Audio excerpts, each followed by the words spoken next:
Good morning, guys! Punta tayo ng baptism. Kasi nagiging ninang si Mrs. Splash today. So, on the way na kami ito, St. Teresa. Ang saan ito gangan sa church? Parish. Sa Panyadero. Banyadero.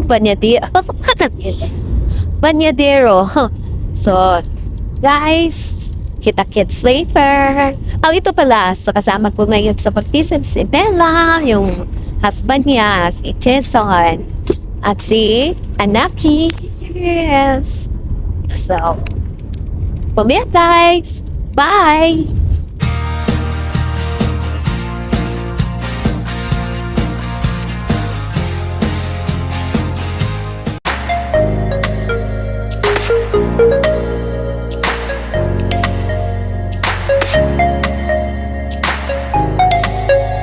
Oh my God!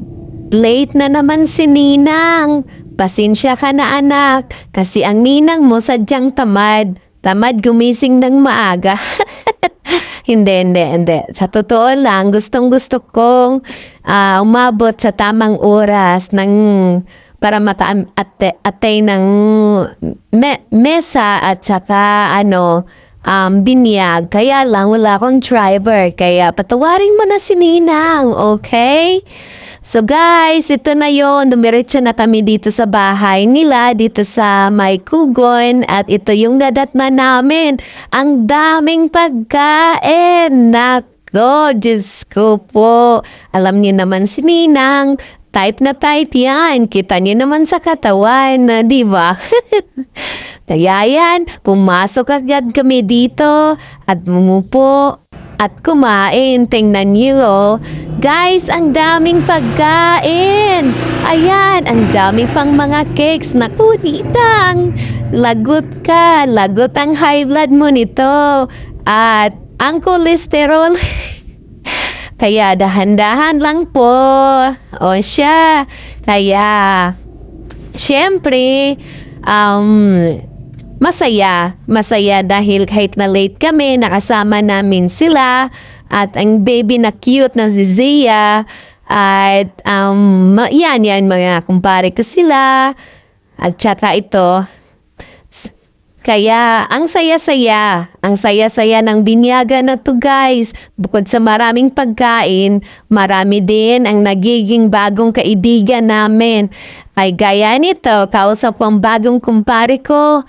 Yan si Angel. Angel yung pangalan niya. Ano ba yung priedo niya? Nakalimutan. Sorry kumpare, naku. Patay tayo dyan, wag naman kayong magalit. Kasi sadyang makakalimutan itong kumari nyo paano kasi nagdadalaga tumatanda na. Kakaluka na to. Ano ba yan? Pasensya na po kayo. Basta bahala kayo dyan. Nag-i-enjoy kami at busog ang tiyan namin. O, diba? Pero guys, tingnan mo yung misis ng kumpare ko. Oh, ang ganda. Aha. Pang-artistahin yan. At ito yung mami ni baby. Oh, parang kapatid ko lang. Kapatid sa katawan. Sorry, Mari. Sorry, Mars. Pareho tayong maganda. Kaya lang, wala si baby Z dyan kasi natutulog siya. Kaya, habang nagchika-chika muna kami guys. Nagchika-chika tungkol sa mga buhay-buhay at magiging mga buhay.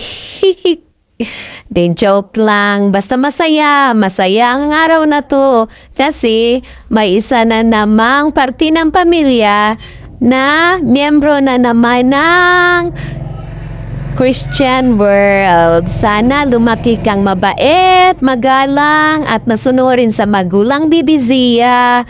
Kaya, kung ano man, nandito lang kaming mga ninang at ninong mo na mag-guide sa'yo. Tandaan mo yan at lagi kang maging mabait na bata sa mga kapatid at magulang mo. Diba ninong? Tsaka ninang, Kaya naman kayo sa akin. Para naman to kay BBC. Ano ba yan? Kakagluko naman. Diba? Wala lang. Masaya lang kami. Masaya lang kami dahil hindi ko inaakala na itong si Pars Angel na nakilala ko lang doon sa sa office ni Mars Lendy ay magiging kumpare ko at pareho kaming maging sa party ng buhay ni Z. Siya, ang daming tao guys. Kaya, busog ang tiyan. Busog. Hindi yung taong kinakain namin kundi yung food. Dagkaluka, ayusin mo siya day.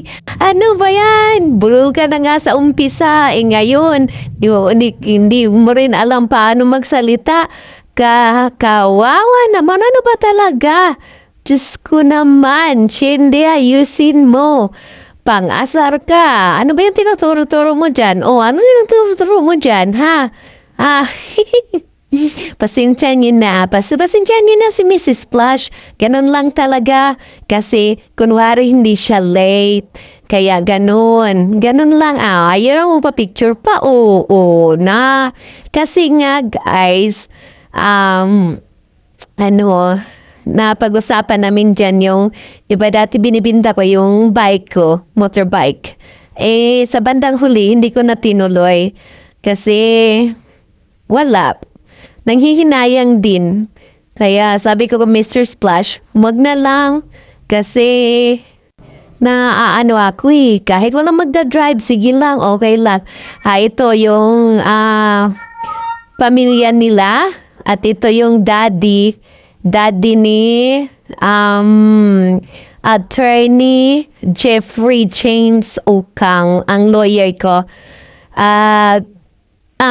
Imagine niyo guys, nagiging kumpanyero ko na ang aking lawyer. O diba, ang saya-saya. Kaya ito yung daddy nila. Pagpinsan pala si Mars Lindy at saka si Attorney Okang.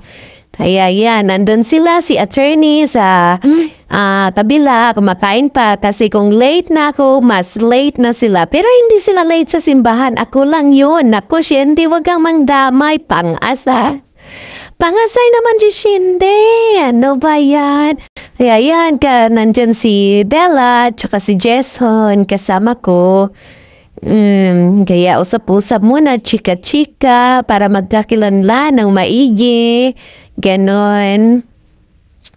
Kung ano-ano na lang pinag-chichismishan namin dyan. Diba? So guys, napag-usapan din namin ni Mr. Splash na balang araw, titira kami sa may countryside. So ito perfect itong lugar na to. Masarap siyang tirhan kasi medyo malayo sa ingay ng city at sariwa ang hangin. At saka habang papunta kami dito guys, napansin namin na talagang maganda talaga yung lugar at simentado na yung daanan. Tsaka overlooking din siya. Kita niyo naman parang malapit na siya sa may langit. O diba, ang ganda ng kapaligiran. Pero hindi ko naman sinasabing dito talaga. Basta, parang maganda dito tilhan pagdating ng panahon na pag mag-retire ka na ayaw mo na sa city, dito, magandang lugar dito.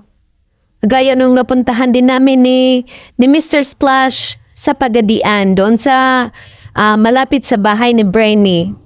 Sino ba naman ang ayaw, di ba? Ayaw na makikita yung mga green things araw-araw at malayo sa polusyon. So, hindi naman kami din nagtagal at maya-maya lang ay nagpapaalam na rin kami sa aming mga kumpari at kumari kasi uwi na rin kami dahil si Jason may ibang lakad naman siya. Kaya, so bago kami umuwi, syempre hahalik muna ako sa aking inaanak at may bibigay ako sa kanya, o di ba? Kaya nag-usap-usap lang kami sandali at ayun, sabi ko kukuha ako ng picture kay baby kahit natutulog si baby. Nakikiusap ako sa aking sa aking mare na kuhanin si baby para meron naman ako picture sa kanya. Kasi pagdating namin guys, instead na mag-picture kami kay baby, tunog naman din siya sa time na yun. Naku, pagkakita namin sa food, sino bang hindi at aayaw, di ba? O siya, kumain kami agad, kaya yung chika. Kaya yung si baby nadala na doon sa loob ng bahay, kaya hindi na kami nakapag-picture. Pero talaga guys, I love the place. I like the environment here. Oh, English yun. Naku, Diyos ko po, akala mo naman, fluent. Pero pasensya na yun, mga mare, mga kumpare, pagpasensyahan nyo na si Shende. Diba? Pero ang ganda talaga guys, promise, ang ganda ng place. Kaya yun na, kinuha na si baby. At nagpa-picture kami, ganun. Ayan, tingnan nyo naman si Baby Z. Ang cute-cute. Diba, baby? Parang angel lang. Kaya, ayun. Kaya sabi ko, tika lang. May bibigay ang baby namin. Baby namin. Inaangkin na. Naku, Diyos ko. Nangangkin na lang talaga. Pero totoo naman yun. Baby na rin namin si Z. Sana, paglaki mo, well, makikita mo rin si Nino, splash mo. Diba? So, ayun, nagpapaalam na rin. Pero bago ang lahat, so, kukuha mo na kami ng picture din sa aking kumpanyerong si Attorney Okang. Kaya yun, nilagay mo na, binalik mo na ni Marslyn D, si Baby Z, doon sa loob ng kwarto. At yun, pinuntahan na namin si Attorney kumpanyerong attorney yan. Si Jeffrey James Okang. O, di ba ang gwapo ng kumpanyero ko? Tingnan nyo naman. Oo. Sobrang talino niyan. At saka, ang simple lang ng attorney ko na yan.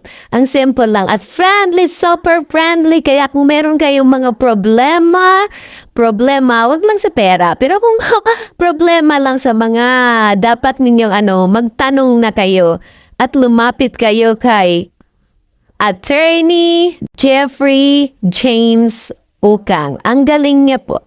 Ang galing niyang abogado. Promise, hindi kayo magsisisi.